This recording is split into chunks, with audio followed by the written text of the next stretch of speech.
All right, y'all, it's about to get real.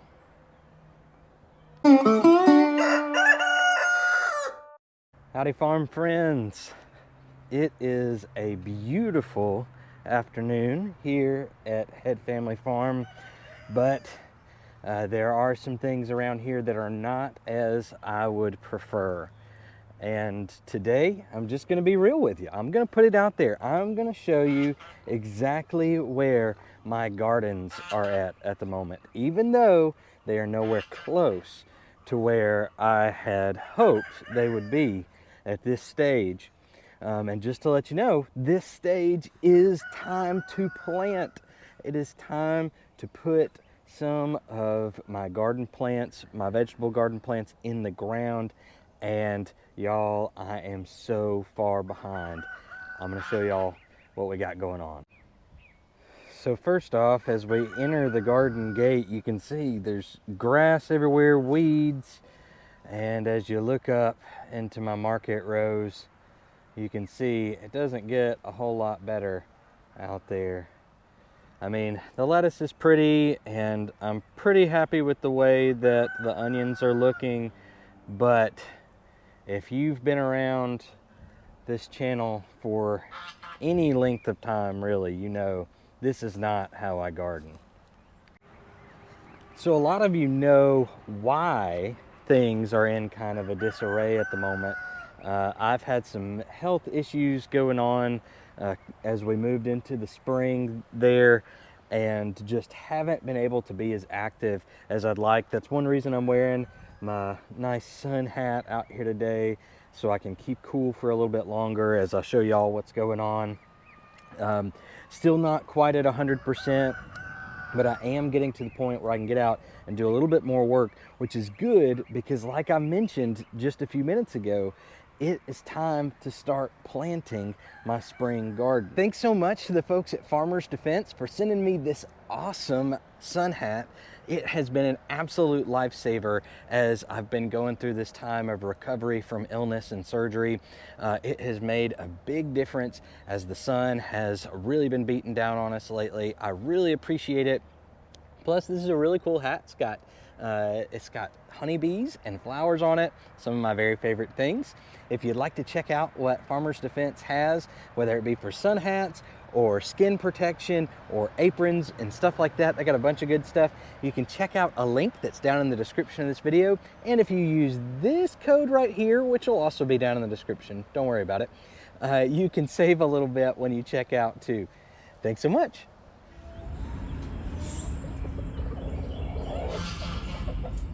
Now, yesterday evening, I did come out here and hoe these 3 rows with my stirrup hoe. And all I did basically when I did that was I just cut off all of the grass and weeds that are on the rows. You can see that in between the rows, I didn't really do anything. That's because most of the rows still have hay in between them from when I used a bunch of hay to cover my winter garden during that Arctic blast we had this year. And so I am going to come through with a rake and rake up all of this hay out of the middle of my rows just out of personal preference. And that's why I didn't go ahead and start weeding the middle of the rows, because I've still got some work to do in the middle. One thing I am pretty happy about right now is how resilient and prolific this baby leaf lettuce has been. This is just a baby leaf lettuce mixture from Haas Tools. It's one of our favorite things to grow here on the farm. Until it gets way too hot, we will be growing this stuff. Once it gets hot, the lettuce gets bitter really fast because it tries to go to seed. But right now I've got 2 rows of this lettuce. Even though it does have weeds pretty heavily sown in there, my plan for this is to come back and go right to the bottom of these lettuce plants, and I'm just going to dig them out. I'm going to do this with just enough of this lettuce to fill up a green stalk planter. And when I put all that lettuce into that green stalk planter, it'll be gorgeous. because I'll alternate the colors. You can see there's purple and green in those rows. I did this last year and it was gorgeous, and we ate salads out of that green stalk planter every day for close to 2.5 months or so. And the only reason we stopped is because we got a late start on planting that green stalk out, and so it got too hot too fast. So I'm hoping we'll get about 3 months out of this lettuce just doing cut and come again out of that green stalk planter, because we love this stuff. We can't get enough of it. I'm pretty embarrassed about the state of my garden, but I want to be real with you. And the reason I want to share exactly how my garden looks now, I've got a couple of reasons. The first reason is I wanted a good before shot, to show what the garden looked like before I get out here and start working to get the spring garden planted. But also, it was really important to me that all of you see where I'm starting from, so that you can get some encouragement, because this is a pretty rough way to start. I'm gonna have to pull up a lot of my drip tape and start completely over on that. It's gonna take me a long time to get these weeds out. It's gonna take hard work, but I wanted to show you that no matter what your situation is, you can do this. You can do some sort of gardening in the spring. Maybe it's not row gardening like what I'm showing right now. Maybe it's that green stalk like I talked about with the baby leaf lettuce. Maybe it's some other type of raised bed. But you can do it. You can do some sort of gardening on some level, and if it brings you even close to the amount of joy that it brings me, it will be totally worth the energy. But let me show you probably the roughest part of this market garden before we get started. I'm going to go up and show you also the state of the Protege Garden as well. So this area is probably the most embarrassing part of the state that I've let my garden get to. This is all garlic planted in here, and you can see the weeds just completely took over this row. I mean, weeds that are taller than the garlic itself, and the garlic hasn't even put out scapes or anything. So theoretically this garlic has a little bit longer to go, but I just don't know how long it's going to make it if I don't immediately get these weeds out of the way. And you can see even my Tom multiplying onions over here, they're doing really well. They kind of thrive on neglect, I think. They're going to flower. They'll go to seed soon if I leave those scapes alone. But even they are really having to fight for their lives against these weeds. So I'm just being real with y'all, and I want y'all to see what we're dealing with at this point, and know that even somebody that likes to have as clean a garden as I do gets behind pretty badly sometimes. So we're starting from scratch basically, but I wanted you to see that. Oh man, check this out though. That onion right there is one of the better onions that we've got right now, and it's really starting to bulb up.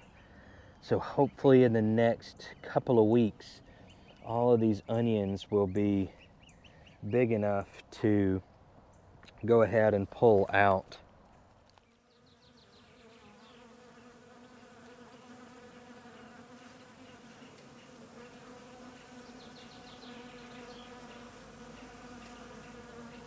Y'all, it is hot out here.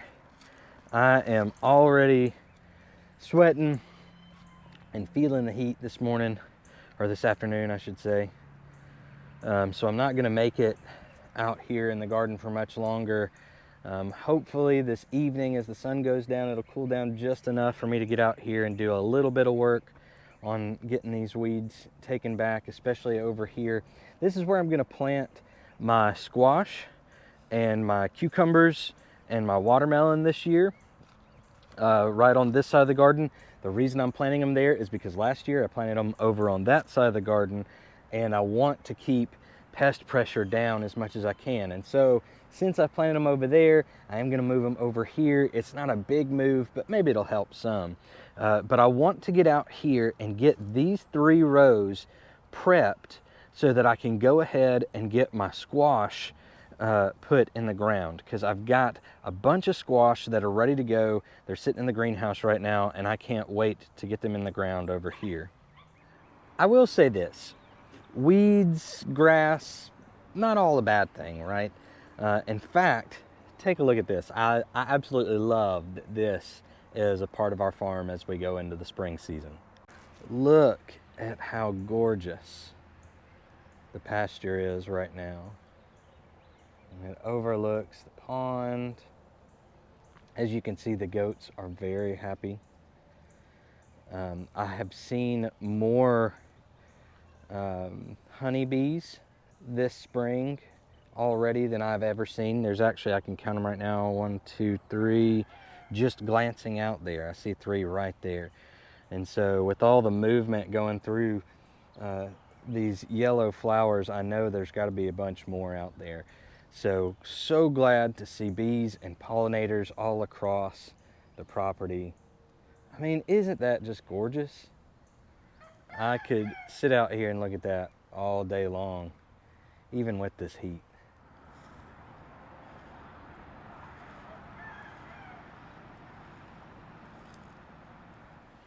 In the interest of being as open, honest, and vulnerable as I can be with you today, because that's kind of what this video is all about, I wanted to show you something else that I got behind on that right now it's not that big of a deal, but it's not ideal either. These are my roses out in front of our barn. They're just these pretty knockout roses, and what I would have liked to have done about a month and a half ago is cut them all down to about knee height or so, maybe about 2 feet tall. As you can see, we are getting some blooms. We had a frost just a couple of weeks ago, and it got most of the buds that were on here.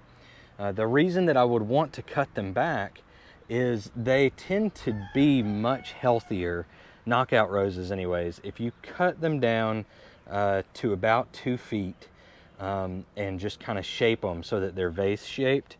It just winds up setting them up for a really healthy year of growth.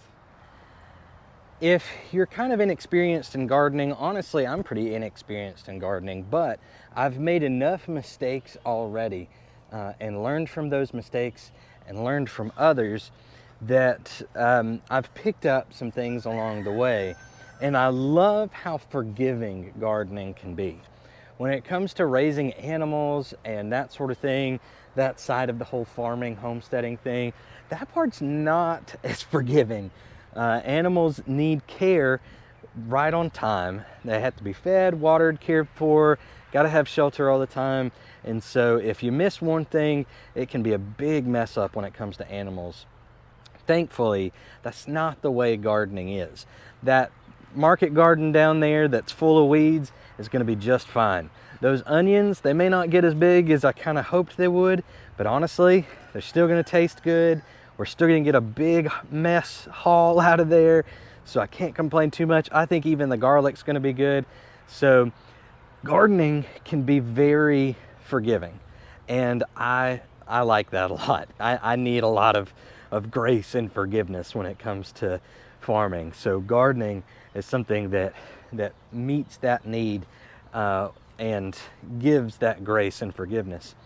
So here's something that is absolutely gorgeous. We won't have this around for much longer, so I want to show it to you now and get some good video of it and some pictures because this is not going to last very long. Check this out. This is our native azalea. And right now it's this beautiful kind of orangey yellowish color. You can see that it kind of fades or maximizes into a red there, I guess you might say. I absolutely love the way this azalea looks when it blooms. It is just gorgeous. It'll get a little bit darker than this when it first starts blooming, but then it kind of fades a little bit as the sun rests on it more. But ultimately, I just love this thing.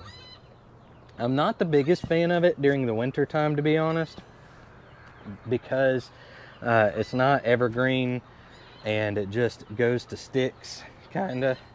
But ultimately, I mean, when it puts on a show, it's hard to complain about it after that. So Jacqueline might not be too happy about this, but I'm putting it all out there today, right? That's what I'm doing. That's what I'm doing in this video. I'm putting it all out there so that you guys can see what the state is of the farm right now, that we've kind of gotten behind.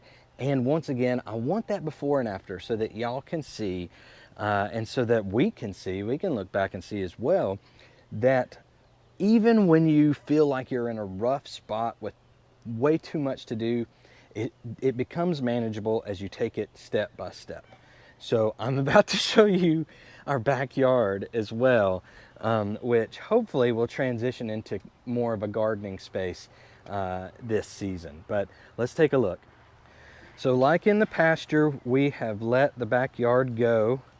I like to do this through the month of March most of the time, just to give the pollinators a chance to get to all these wildflowers before we start to cut them down.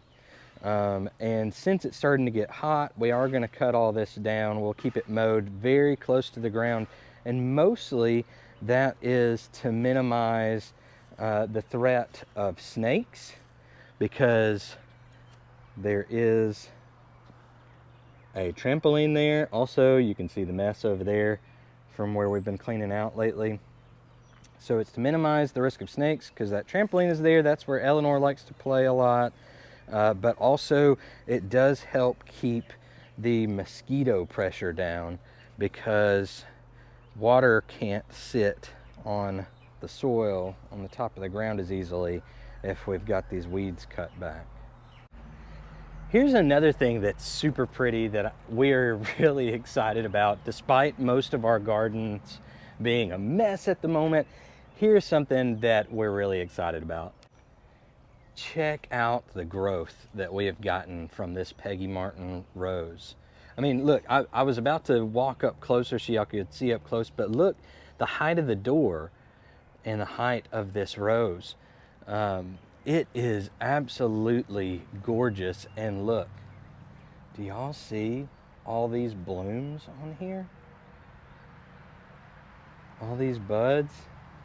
We are so close to a heck of a show from Miss Peggy Martin right here. And you can see there's one little flower right there, and we've actually had that there for probably a week or so.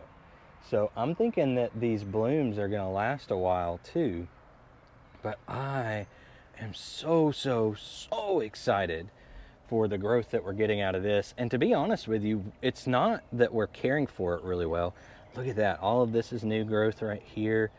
It's not that we're caring for this rose very well. In fact, it's just in kind of some really sandy, kind of nasty topsoil that doesn't have a lot of nutrition in it. But it is just going off. And that's what we've heard about these Peggy Martin roses. Tracy Britnell from Just Dig It Farms has told us over and over again that these Peggy Martin roses thrive on neglect, and you can definitely see that that's true here. So if you're looking for a good rose that will thrive on neglect and do well without much care, this is the one I would suggest. Plus, there aren't as many thorns on it as there normally are. So as we come around here, you'll see Jacqueline put in a little evergreen there. This is just some bulbs that have come back up. I couldn't tell you exactly what they are until they bloom. Maybe we'll remember to tell you then. And a couple other plants that Jacqueline has put in. Here is where our potatoes are growing to this point. You can see this front row is doing really well. That's the row of new potatoes, or mid-season potatoes. So those right there will be the first ones to be ready to go. And then the back row is coming up now. It's progressing. Each day there's a little bit more growth to see, maybe a new sprout a couple times a week. So I'm not too worried about them. But even this, it's in that sandy topsoil that I was talking about. This bed does have a bunch of compost underneath that level of topsoil, but this bed got washed out and I needed to add topsoil to it to bring that level up. So that's what you're seeing there. So even the beds that we have worked so far this spring need more work. That the Peggy Martin bed back there needs either some mulch or some compost added on top, probably a little bit of both. And there's more work to be done back there. We've got a couple more beds we want to build. Here on this bed, obviously it's going to need some more something, right? It doesn't look great the way it is, and those potatoes aren't performing the best that they could, but you know, it is what it is at the moment, and all things considered, I feel good about where we are, which is why I'm sharing all this with you today. I want to make sure that you see that things aren't always perfect around here. In fact, they are never perfect around.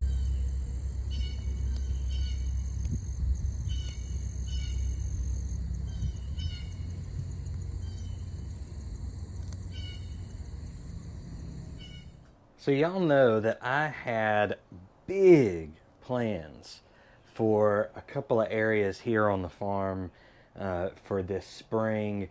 I had really hoped that by this point we would have a fully built out potager garden, and that we would have started planting some roses and fruit by this point, so that here this coming week during Holy Week we could go ahead and plant a bunch of our vegetable garden starts.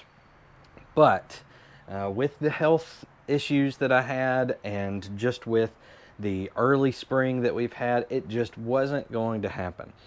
So let's let's look at where the potager is going to be, and see what the current state of it is.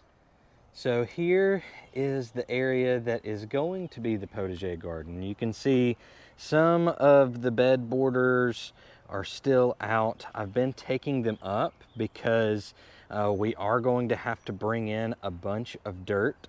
And so we're gonna have a dump truck load of soil delivered, and I wanted to get all of this area cleared out and mowed down. I'm gonna scalp the ground with a lawnmower, and we're gonna lay down some craft paper, some butcher paper, where the beds are gonna be, and that way we can put soil down right there. It'll keep the weeds and grass from coming back up this season, but will eventually disintegrate, and the soil will kind of join the existing soil that's there.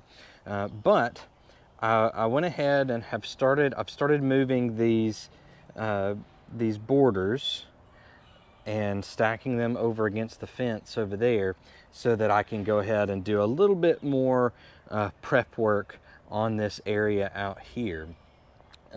So as you can see, the potager is nowhere close to being ready to be planted.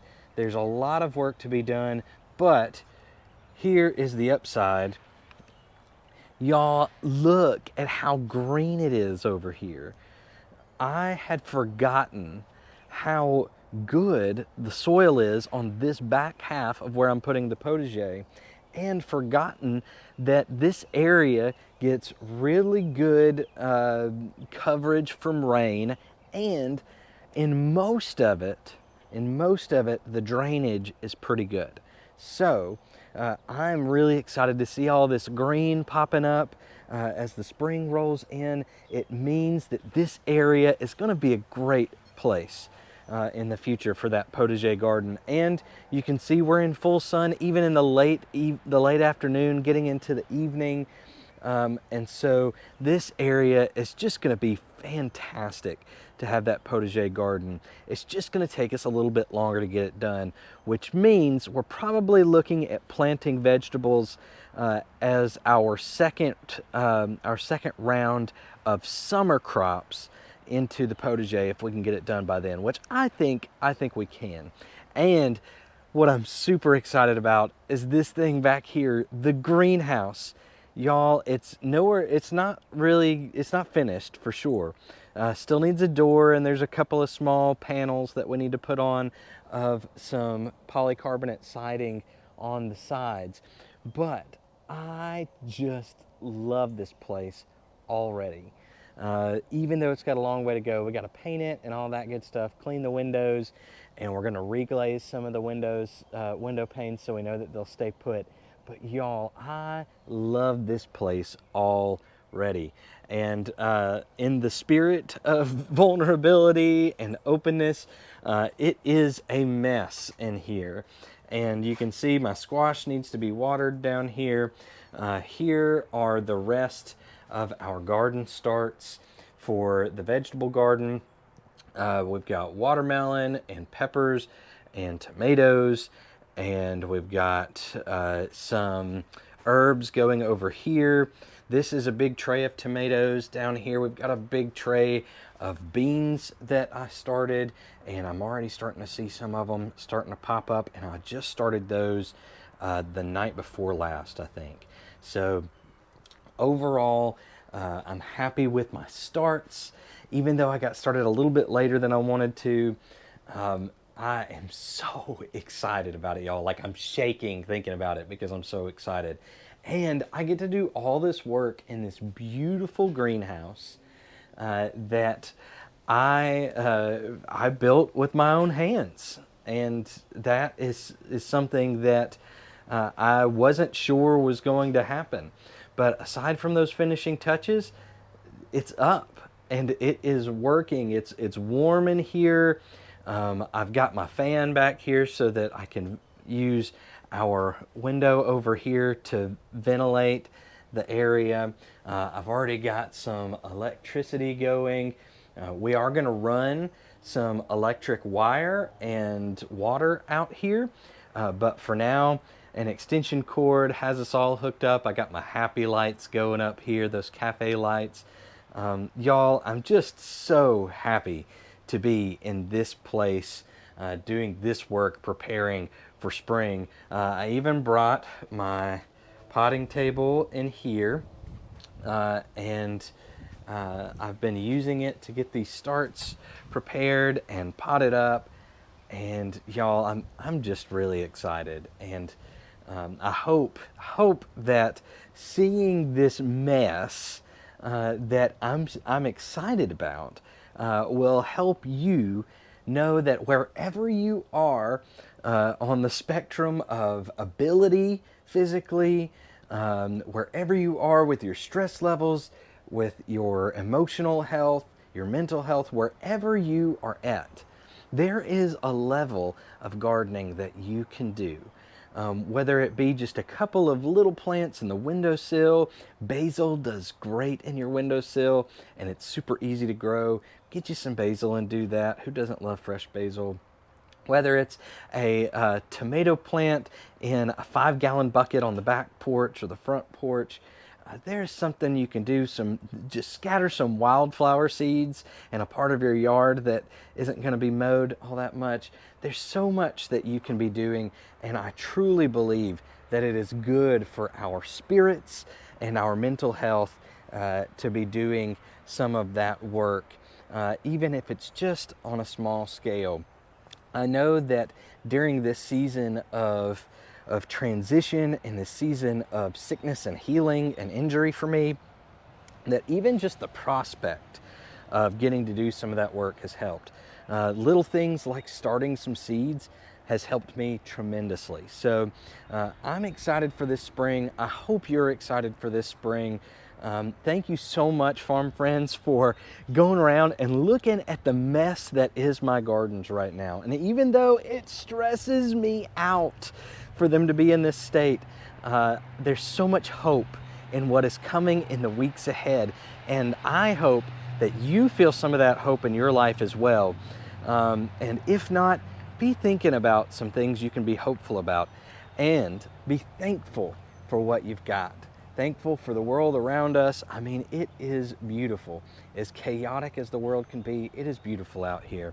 And so make sure that you check back in with us in the coming weeks, because we will be working hard, and as always, we will be cultivating gratitude right here in this space. Thanks so much for being with us, farm friends. Hope you have a great spring and summer. I'm so excited to share this exciting time of year with you. Let's hang out next week. How about it? Thanks for being here, farm friends. Have a good one.